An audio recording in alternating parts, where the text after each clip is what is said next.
আসসালামু আলাইকুম কবুতর প্রেমী ভাই বোনেরা, আশা করি সবাই ভালো আছেন। ভাইদের পাশাপাশি বোনদেরকেও আমি ইদানিং একটু বেশি গুরুত্ব দিচ্ছি।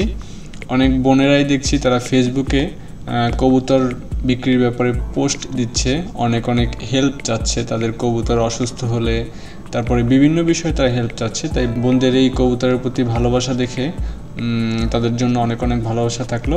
আসলে কবুতরকে যারা ভালোবাসে আমি তাদেরকে সবাইকে ভালোবাসি, সত্যি কথা মন থেকে ভালোবাসি এবং চেষ্টা করি নিজে খুব সামান্য জানি সেটুকু সবার মাঝে বিলিয়ে দেওয়ার জন্য, যাতে করে সবাই ভালো কিছু করতে পারে কবুতরের জন্য। আসলে আমি একটু কবুতর ভালোবাসি এ কারণেই ওরা আসলে মানুষের ভালোবাসাটা নিতে পারে অনেক ভালো, এবং মূলত মানুষ মুখে কথা বলে তার মনের ভাবটা প্রকাশ করতে পারে। কবুতর বা জীবজন্তু কেউই কথা বলতে পারে না দেখে হয়তো তাকে আসলে বুঝতে হয়। সেই বুঝতে পারাটা একটা ভালোবাসার অসীম ব্যাপার। আপনি যখন বুঝতে পারবেন পশু পাখির মনের কথা, তখন আসলে আপনি সত্যিই আপনার মন অনেক ভালো হয়ে যাবে। যাই হোক, কথা লম্বা করলে ভিডিওটি লম্বা হয়ে যায়, আর লম্বা ভিডিও দেখতে আসলে মানুষ খুব একটা স্বাচ্ছন্দ্য বোধ করে না। তাই আমি একটু তাড়াহুড়ো করেও কথা বলবো। তার মধ্যে দু একটা ভুল ত্রুটি থাকলে, কথার উচ্চারণের সমস্যা থাকলে আপনারা ক্ষমা মার্জনার চোখে দেখবেন। প্রথমেই আমি আপনাকে বলবো আমার চ্যানেলটি অবশ্যই সাবস্ক্রাইব করবেন, এবং এখানে সাবস্ক্রাইব করার সাথে সাথে এই নোটিফিকেশন বেলটি আপনি চালু করে রাখবেন, যাতে করে send me all notifications for this channel, অর্থাৎ আমি যে কোনো ভিডিও আপলোড করার সঙ্গে সঙ্গে আপনার কাছে যেন নোটিফিকেশনটি চলে যায়। আজ আমি মূলত আলোচনা করব কখন বুঝবেন আপনি কবুতর পালতে পারবেন।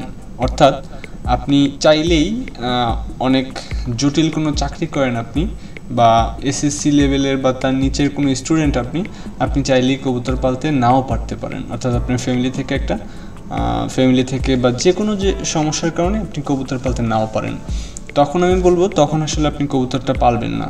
তাতে করে যেটা হবে, আপনিও মনোযোগ দিতে পারবেন না কবুতর পালার প্রতি, এবং কবুতরটিও আসলে ভালো থাকবে না।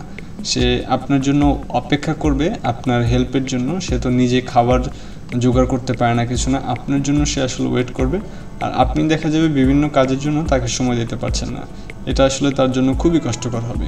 তাই আমি আজকে আলোচনা করব কখন বুঝবেন আপনি কবুতর পালতে পারবেন। প্রথমেই হচ্ছে যখন আপনার হাতে পর্যাপ্ত সময় থাকবে, অর্থাৎ আপনি এখন থেকে দীর্ঘদিন, অর্থাৎ যতদিন কবুতর পালবেন, যখন আপনার মনে হবে যে না, এখন আমি একটা ফিক্সড সময় আমি কবুতরকে দিতে পারবো, যখন আপনার তেমনটা মনে হবে তখনই আপনি কবুতর পালবেন। অর্থাৎ স্টুডেন্ট লাইফে সেটা অনেক ক্ষেত্রেই সম্ভব হয় না। তবে হ্যাঁ, সবার যে হয় না তা না, অনেকেই ভালো স্টুডেন্টের পাশাপাশি ভালো কবুতর প্রেমীও হতে পারে। আচ্ছা, 2 নম্বর হচ্ছে যখন ফ্যামিলি থেকে কেউ ভেটো দেবে না, তখন আপনি কবুতর পালতে পারেন। অর্থাৎ অনেক সময় হয় আপনি ঘরের ছোট ছেলে বা ছোট মেয়ে, আপনার বড় ভাই আছে বা বোন আছে, দেখা যাবে সে আপনাকে খুব বিরক্ত করবে কবুতর পালতে দেওয়ার ব্যাপারে। সে আপনাকে বিভিন্ন ধরনের নীতি কথা শোনাবে। সে জীবনে অনেক হয়তো কর্ম করে আসছে, যেগুলো হয়তো বাবা মা তাকে নিষেধ করেছে, তাও সে করেছে, কিন্তু সে যেহেতু এখন বড় ভাই বা বোন, সে আপনাকে অনেক উপদেশ দেবে। তো এই ধরনের যদি সমস্যা থাকে, তাও আমি বলবো আপনি কিছুদিন ওয়েট করেন, আপনি লেখাপড়ায় ভালো করেন বা ভালো একটি জব নেন, তারপরে যখন আপনাকে কেউ বাধা দেওয়ার থাকবে না, তখন আপনি কবুতর পালতে পারবেন। অনেকেরই কবুতর পালার জন্য প্রপার জায়গা থাকে না। দেখা যায় খুব ঘাপটি একটি জায়গার মধ্যে, খুব অন্ধকার একটি রুমের মধ্যে কবুতর পালতে যাচ্ছেন, তাতে করে কবুতরের যে পালার যে মজাটা, সেটা আপনি যেমন পাবেন না, তেমনি কবুতরেরও প্রচণ্ড কষ্ট হবে। তাই আমার সাজেশন থাকবে, যখন আপনি প্রপার একটি জায়গা কবুতরের জন্য দিতে পারবেন, তখন আপনি কবুতরটি পালা শুরু করুন। এটি আপনার জন্যও ভালো হবে, কবুতরের জন্যও ভালো হবে। আচ্ছা, পরবর্তীতে হচ্ছে কবুতর ভালো মতো চিনবেন এবং ভালো মন্দ বুঝতে হবে। আমরা প্রচুর ফেসবুকে দেখতে পাই যে আসলে আমি কবুতর কিভাবে চিনব। কবুতর চেনার জন্য আমি আপনাকে এই ভিডিওটির ডেসক্রিপশনে অনেকগুলি কবুতর রিলেটেড ফেসবুক পেজের লিঙ্ক আমি দিয়ে রাখবো, যেগুলি থেকে আপনি সহজেই কবুতর প্রেমীদের সাথে আপনি কানেক্টেড থাকতে পারবেন, এবং সেখান থেকে আপনি আস্তে আস্তে করে শিখতে পারবেন যে আসলে কীভাবে কবুতর পালতে হয়, কি সমস্যা হয় না হয়। আসলে কবুতরটি চিনতে পারবেন আপনি ওই লিঙ্কগুলোতে যদি আপনি অলওয়েজ অ্যাক্টিভ থাকেন, তাহলে আপনি সেই কবুতরগুলি চিনতে পারবেন। এবং আমি বলবো আপনি কবুতর পালার আগে অবশ্যই চিনে জেনে বুঝে তারপরে কবুতর পালতে আসুন। পরবর্তীতে যেটা বলছিলাম যে কবুতরের ভালো মন্দটা বুঝতে হবে। আচ্ছা, এখানে একটা বিষয় খুবই জরুরি, সেটা হচ্ছে আমি হয়তো মনে করছি যে এমন একটা কাজ এটা মানুষের জন্য ভালো, তো এটা হয়তো কবুতরের জন্য ভালো হবে। কেমন? ধরুন এখানে একটা আপনাকে গল্প আমি বলি। সেটি হচ্ছে কোনো এক দেশে কোনো এক বুড়ি বনের পাশে সে একটি ঈগলের ছানা কুড়িয়ে পেয়েছে। সে দেখলো ঈগলের পায়ে বড় বড় নখ। তো সে বুড়ি ভাবলো যে আরে ঈগলটি অনেকদিন বনে জঙ্গলে থাকাতে তার আসলে নখগুলি কেউ কেটে দেয়নি, তো তার নখগুলি কেটে দেয়। সে কী করলো, ঈগলের ছানার নখগুলি কেটে দিল। ঈগলের ছানাটা একদিন বড় হলো এক সময়, কিন্তু তার নখগুলি যেহেতু কাটা সেটি আর বড় হয়নি, তাই সে আসলে এখন আর সেইভাবে শিকার করে খেতে পারে না।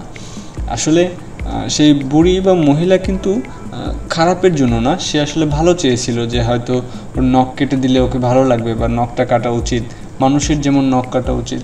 সে কিন্তু সেভাবেই চিন্তা করে ঈগলের আসলে নখটা কেটে দিয়েছিল, যেটি কিনা তার লাইফের জন্য একটি ভয়ঙ্কর দুঃস্বপ্ন হয়ে দাঁড়িয়েছে। তো সেরকম আমরা হয়তো অনেকেই মনে করি যে এই বিষয়টা হয়তো কবুতরের জন্য ভালো, কিন্তু সেই বিষয়টি আসলেই কবুতরের জন্য ভালো কিনা সেই বিষয়টি আমাদের জানতে হবে।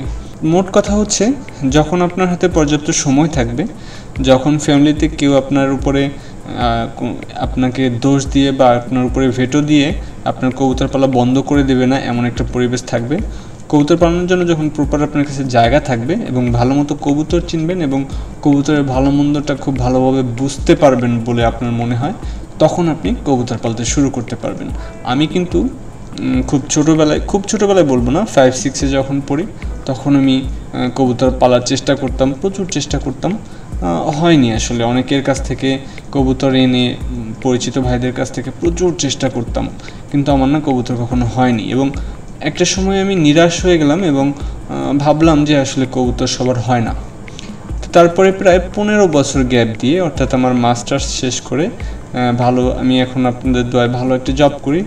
জব নিয়ে যখন আমি আলাদা বাসায় একা থাকতে শুরু করলাম, তারপরে কিন্তু আমি কবুতর পালতে শুরু করি। আমাকে আসলে এখন কেউ না করার মতো নাই, আমি আমার সুবিধা মতো আমি কবুতর পালি।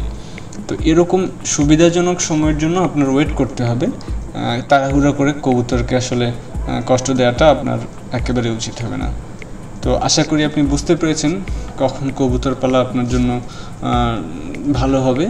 তো এই বিষয়গুলি মাথায় রেখে যদি আপনি কবুতর পালতে আসেন, অবশ্যই আপনি কবুতর জগতে ভালো করতে পারবেন। সবাই অবশ্যই শুধু কবুতরকে নয়, কবুতর ভালোবাসলে অবশ্যই আপনি একজন ভালো মনের মানুষ হবেন, আপনি পৃথিবীর সব জীবকে ভালোবাসবেন, সেই কামনায় রইল। অবশ্যই আমার চ্যানেলটি সাবস্ক্রাইব করবেন এবং ভালো লাগলে জানাবেন।